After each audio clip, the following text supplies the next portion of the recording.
ბაზრობაზე როგორ არის, რომ ადამიანი რო გაივლის, პირველი სადაც შევა, აი, კაბა უნდა რომ იყიდოს.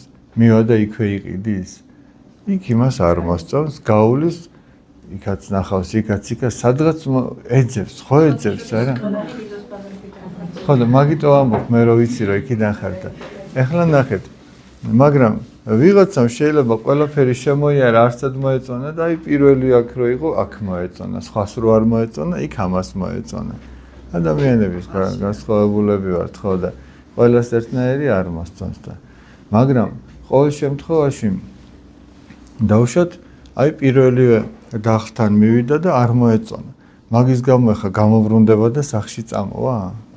ხო არ წამოვა, ხო კიდე გაივლის, თუ მართლა უნდა. რატო ამბობ? ჩვენ შეიძლება სადღაც მივიდეთ და ერთი ექიმი არ მოგვეწონოს. რას ხა ვიტყვით რომ მოდი ისე მავატყოფობას შევეგუები და აღარ მოძებნის სხვა ექიმს, ხო არ იტყვის. ახლა შეიძლება ვიღაცა მოვიდეს აქ და ამ ჩვენს ტაძარში და მოძღვარი არ მოეწონოს, მაგრამ იმის გამო ხო არ უნდა თქვას რომ მოდი ქრისტიანულ ცხოვრებას თავს დავანებებ, მოდი დავიღუპები, წარწმუნდები.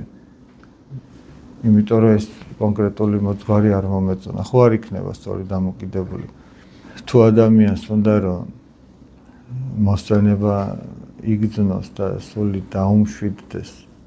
წმინდა პაისი ათონელი როგორ ამბობს, სამყარო იმიტომ იტანჯება, რომ ახსარებას არ ამბობს ადამიანი. ახსარებას არ ამბობს. უცოდველი ხომ არავინ არ არის და ყველას თავისი რაღაცა აქვს.